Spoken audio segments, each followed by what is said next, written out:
The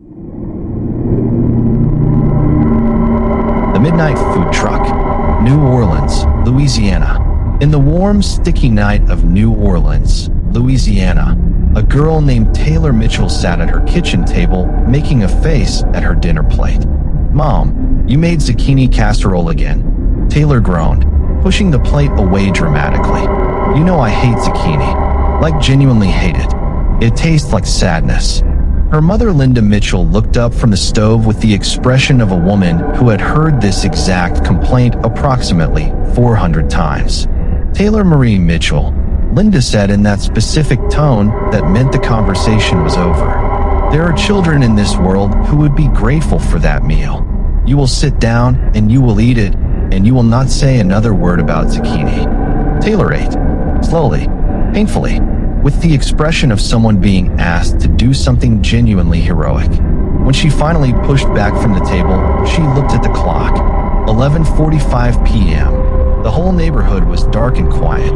Through the kitchen window, she could see the empty street lit by one orange street light and the old oak trees of their block dripping with Spanish moss in the night breeze. "Ugh," Taylor said to herself. "That casserole destroyed my soul. I need air. I need to walk. I need literally anything other than the taste of zucchini in my mouth right now." She grabbed her jacket from the hook by the door. "Going for a walk," she called toward the back of the house. No answer. Her parents were already asleep. Taylor stepped out into the warm New Orleans night. The street was completely empty. Somewhere down the block, a dog barked twice and went quiet. The Spanish moss moved in the breeze like something breathing. The air smelled like magnolia and river water the way New Orleans always smelled at midnight, alive and old, and like it knew things. Taylor walked slowly down the empty sidewalk, hands in her jacket pockets, still tasting zucchini and telling herself she was going to. With him. This didn't feel like just a ghost story. Something else was going on. The next night, Travis decided to investigate. His friends Marcus, Derek, and Cody agreed to go with him. The four of them hid near the old well at the edge of town around 11 o'clock that night. Everything around them was dead silent. There was a strange chill in the air. Around midnight, they heard a faint jingling sound in the distance, like small bells. Everyone went still. Then, through the mist, a dark figure appeared. It moved toward them slowly. On its head, exactly as the story said, were 3 clay jars. Nobody breathed. "I swear to God, that's her. That's exactly what I saw. Walter, who'd come along, whispered." The figure kept getting closer. She wore a black veil that completely hid her face. But the strangest thing was that all 3 jars stayed perfectly still. Not a single wobble, even with how slowly she walked, as if they were fixed in place like statues. Suddenly, the woman stopped near the well. She gently set the first jar down on the ground, then the second, then the third. After that, she leaned over the well and whispered something, too quiet for anyone to make out. Then she turned and disappeared into the darkness. The 4 friends crept forward, hearts pounding. The jars were still sitting there. Travis opened the first one, just dirt inside. The second had dried leaves. But when he opened the third jar, everyone's jaws dropped. Inside were old silver coins and gold jewelry. "I told you this isn't something a normal person would do," Walter said. "What would a witch want with jewelry, anyway?" "That's exactly the question," Travis said. "If she's really a ghost, why collect jewelry? And if she's human, why put on this whole act at night?" They decided to keep watch again the following night. The next morning, word spread through town that jewelry had been found in the jars. But nobody was told where the items had actually been hidden. Travis had stashed, for any supplies, had not done anything that a food truck operator would normally do. She did not notice that the orange light around the truck had gotten slightly dimmer and the fog slightly thicker, and that the street behind her was no longer visible at all. "How much do I owe you?" Taylor asked finally, breathless, reaching for her jacket pocket. The woman laughed. It was the wrong kind of laugh. Taylor felt it before she understood it, felt it in her spine and in the back of her teeth, a laugh that was too layered, too resonant, coming from somewhere that did not correspond to the size of the woman's body. "Money," the woman said. "No, sweetheart, I don't want money." She raised her head. Taylor saw her face for the first time. What happened in Taylor's body in that moment was pure ancient animal reflex, the kind that does not wait for the brain to process information, the kind that simply fires. Her legs moved before her mind gave them permission. She turned and ran, or tried to run. Her legs felt like they were filled with wet concrete. Every step took enormous effort. The fog was everywhere now, thick and pressing, and the street that should have been right there was gone. "You ate my Pani Puri." The woman's voice came from everywhere simultaneously, no longer behind the counter, no longer in any one place. "Your soul belongs to me now, sweetheart." That was always the deal. Taylor felt something close around her. Not hands, something else. A pressure from all directions at once. She opened her mouth to scream. Then she was small. It happened in seconds. One moment, she was Taylor Mitchell, 5 feet 6 inches tall, 20 years old, standing in the fog of a New Orleans street. The next moment, she was 4 inches tall, and the fog was enormous around her, and everything was wrong in the specific, terrible way that things are wrong in nightmares when the scale of the world shifts without warning. She was placed in a jar, a glass jar with a metal lid sitting on it, and very even. "Of course, sweetheart," the woman said. Her voice was low and a little too smooth, like something that had practiced being a voice for a long time. "I have been waiting for exactly someone like you." She reached for the shells without moving from where she stood. Her arm extended toward the tray of prepared shells, and Taylor blinked because the arm seemed to reach further than it should have, longer than any arm should be, without the woman taking a single step forward. But the shells were right there, and they smelled incredible, and Taylor told herself she was just tired from the late hour and the bad dinner. The woman filled the first shell with spiced water and herbs, and something else Taylor could not identify. Something that smelled sweet and dark and a little like night air, and held it out to Taylor. Taylor took it and put it in her mouth. The flavor hit her like something electric. It was the best thing she had ever tasted. Not just the best Pani Puri she had ever tasted. The best thing, period. Every other flavor she had ever experienced in her 20 years of life suddenly seemed pale and thin by comparison. "Oh my God," Taylor said. "What I asked that? How do you make it taste like that? Give me another one immediately." "As many as you want, sweetheart," the woman said, and her smile widened in a way that Taylor did not quite register. "Tonight, there is no limit for you." Taylor ate. She ate and ate and ate. Shell after shell after shell. The flavor did not diminish.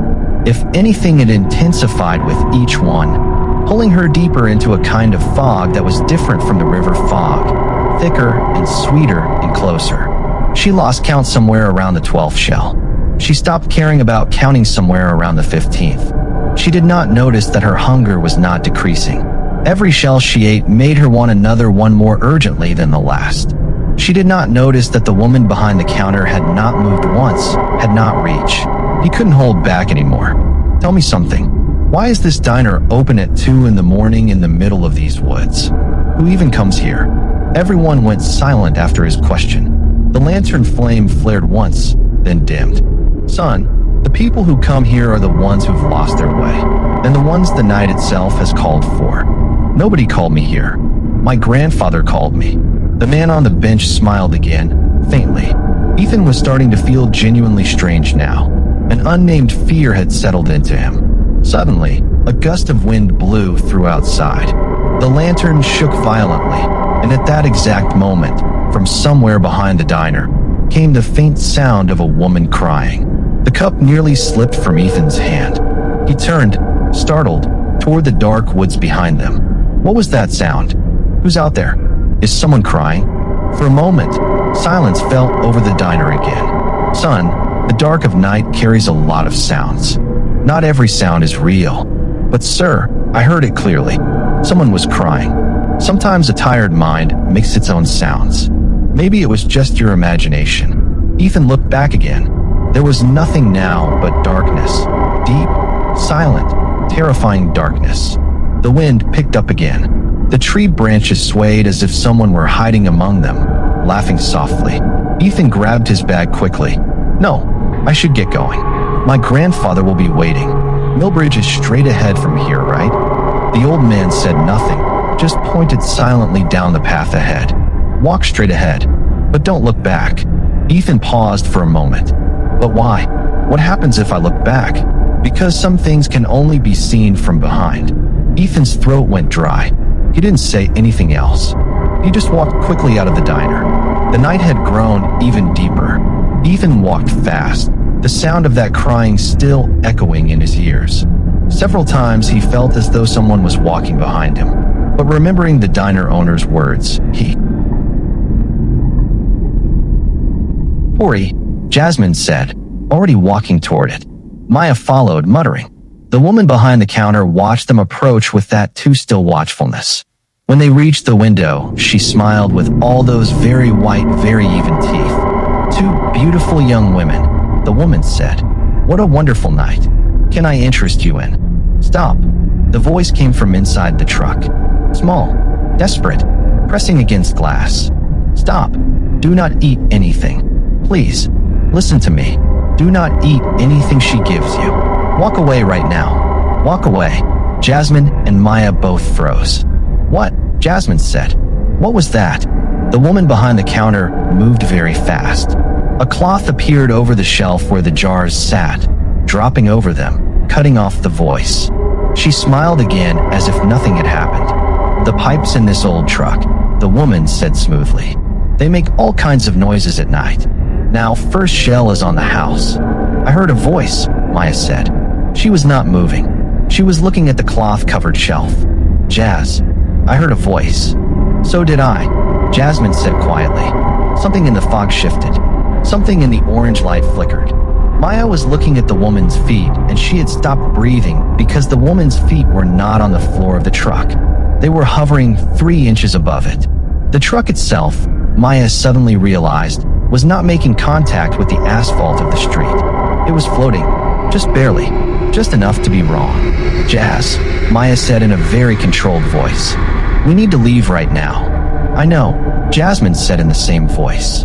They both took one step backwards simultaneously. The woman's smile disappeared for the first time. Something moved across her face that was older and colder than anything her smooth, practiced human expression had shown before. You ate nothing, the woman said. Her voice had dropped the warmth entirely. You cannot leave without eating. Watch us, Maya said. The woman reached through the window. Her arm extended. Too long. The same wrongness Taylor had noticed and not processed 3 nights ago. The wrongness that meant whatever was operating this arm was not subject to the same rules as human arms.